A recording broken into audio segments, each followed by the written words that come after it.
practice? We need to get as much physical work as we can because you're only limited. You can't beat the heck out of each other, and as you get closer to the game, on September 1st, you're going to back off a little bit. But right now, we've got a couple weeks before our first game, so it's our first. They did some good tackling drills out there today.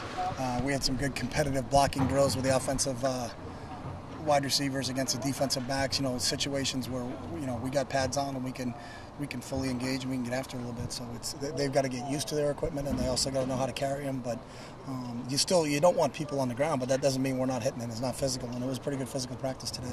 So there is still some holding back in those situations. Yeah, we weren't cut blocking. We're not taking guys to the ground. We're not going to cut guys. We're not going to hit guys that aren't looking. So we're not things that would in the screen game. We're not running out there when a linebacker doesn't see the screen coming and cutting them. I mean, that's just they're our own guys, and I don't want to lose a guy in those situations. But besides that, we're full blocking. We're going after. If they have an opportunity to butt up the ball carrier and square them up, then they're going to hit them, and that's what happened today. But what I don't want them is diving from behind, and tackling somebody, and what we would do in a game if a ball carrier is going by them. They're not leaving their feet, but if they can tackle them by staying on their feet, then we're going to tackle them. So.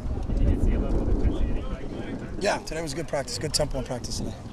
Similar thing, 5 full days now practicing. Generally, like where things are at, and the quarterback specifically, like where they're at. I like where everybody's at. So we're not, it's a whole accumulation. So I don't come out of there and say, hey, let's have a meeting and let's talk about what happened with the quarterbacks today. It's, it'll express itself as it's going. So I think everybody's getting better. We've improved, from practice one. I'm really impressed with our younger guys and how quickly they're picking things up, and that's encouraging. We're just kind of, every day's the same for us, so it's just Groundhog Day. Wake up in the morning, same exact schedule, same exact practice, so we go. Anybody stand out now that they were able to hit a little bit? Same thing. Until I look at the film, to be honest with you, I'm not looking like, hey, because you'd say, hey, that's a great hit, and then he was in for 14 other plays and didn't do anything, so he's 1 for 14, so I usually will make all the evaluations. We go in now, and we don't meet again until 7:30, so we'll watch about 3 hours of tape as a staff and, get a real good chance to. But overall, when I watch more in practice, what's our conditioning, what's our overall team effort? Are we running to the ball on defense? Are we finishing on offense? Are we playing to the whistle? Are we not jumping off sides? Are we not making, critical mistakes, not getting lined up the right way? Things like that are the things that we're looking at, and right now they've been pretty good. So. Conditioning-wise, are you going to better feel tomorrow after your first day double? Do you feel guys? No, it's the same exact thing.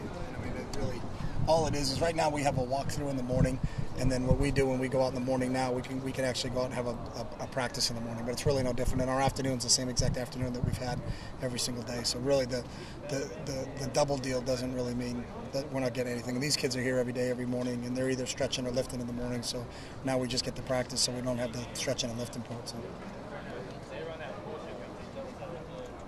I have a quick question. Yes. Obviously with Tyrann Mathieu leaving, shows how quickly one bad decision can change a program and a career. Mm-hmm. How much do you stress that to your players, or is it just understood? No, we stress that all the time, and I think you can learn from other people's mistakes. And I think the one thing that happens a lot of times is when the kids have gotten in trouble that I've had, they always, I didn't think it was going to happen to me, coach. It can happen anywhere. And we have examples on this team that we can use, and then obviously we use examples that happen somewhere else. But if you can't learn from someone else's mistakes, then you're going to be making a lot in your life. So situations like that, we try to, we'll point out to our guys, but it's unfortunate because the kid was a heck of a football player, but you got to make the right decisions, and Coach Miles deals the same thing that all of us do. Playing football is a privilege, and with that goes responsibility. So. Thank you. Okay. Thanks, guys.